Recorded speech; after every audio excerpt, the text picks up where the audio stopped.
Hi, this is Dodger, and you're watching my show. Now, before you ask, since all you can see as of right now is when you fart, I'll let you have a nice long look at what my shirt says. You should also know that I just wore this to dinner at a slightly classy place.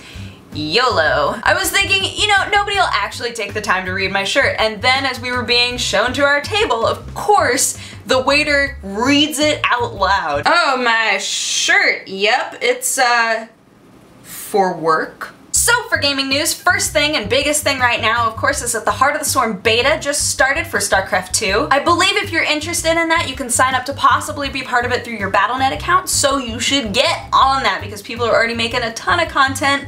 So if you don't even get in, you're still going to be able to see lots of stuff, and so far it sounds like it's really, really fun and the new units are really enjoyable. Also, if you're on PlayStation Home, you can put a horse head on your avatar now.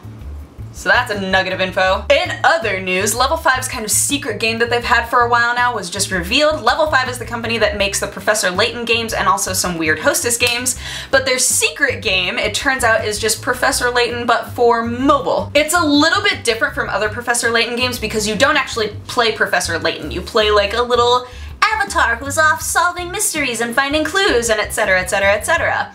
But it is operating as part of the Professor Layton franchise. It's part of the name. Something that I think is cool, and I think the reason why they decided not to have you play Professor Layton in this game is because they're offering a multiplayer option. So you'd be able to play with other people who are playing the same game and try to solve the mysteries together, which is kind of fun. Oh, something else that's cool is Luke, his little buddy in the Professor Layton series that just kind of hangs around and helps him solve mysteries and things. If you register early, you'll get a skin for your avatar that looks like Luke, so you can just basically play as Luke, it sounds like. Something very interesting is Ubisoft has always been very vocal about having their always-on DRM. They've been very big about that. But quietly, I guess a few months ago, they decided that they weren't going to do it anymore, and now they've decided to make it official in public. It's interesting because that's a really big turnaround. Like, all they're asking now is a one-time registration, so you have to be online for that, and then you can literally put it on as many systems as you want. They're not going to track it. You can authorize it as many times as you need to. It's pretty crazy. It's like a complete 180. I mean, it's great because them and many other companies have received so much bad feedback for having games that can only be online, that have no offline mode.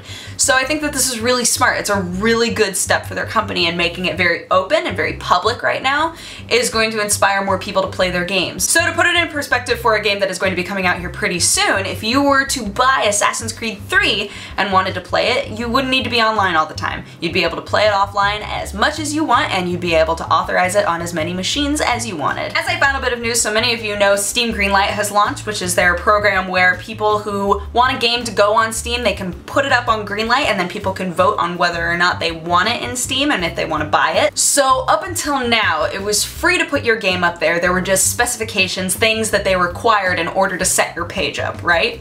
So unfortunately, they've had so many people put trolling fake games up there that's just wasting everybody's time that they've decided that there's now a $100 fee in order to put a game up on Greenlight. Now, I understand two different sides of this, because on one hand, it's like, $100, that's really steep. Like, I'm an indie developer, I really don't want to have to pay that much in order to put my thing up and have it possibly not be chosen anyway and then never get that money back. On the other hand, there are people who are saying, well, this will keep the riffraff out and it'll make Greenlight much more manageable. It'll make it easier to search through and find my game. And obviously they're not going to take games down that have already been up for a while and have already been voted on, but any games in the future now are going to have to pay the $100 charge, which is sad, but I definitely understand why they're doing it. Anywho, that is my show. Thank you so much for watching. If you have a positive or a negative response, feel free to leave it in my comment section. And if you want to have coffee with me, you can click wherever I put the annotation and it'll take you to my other channel.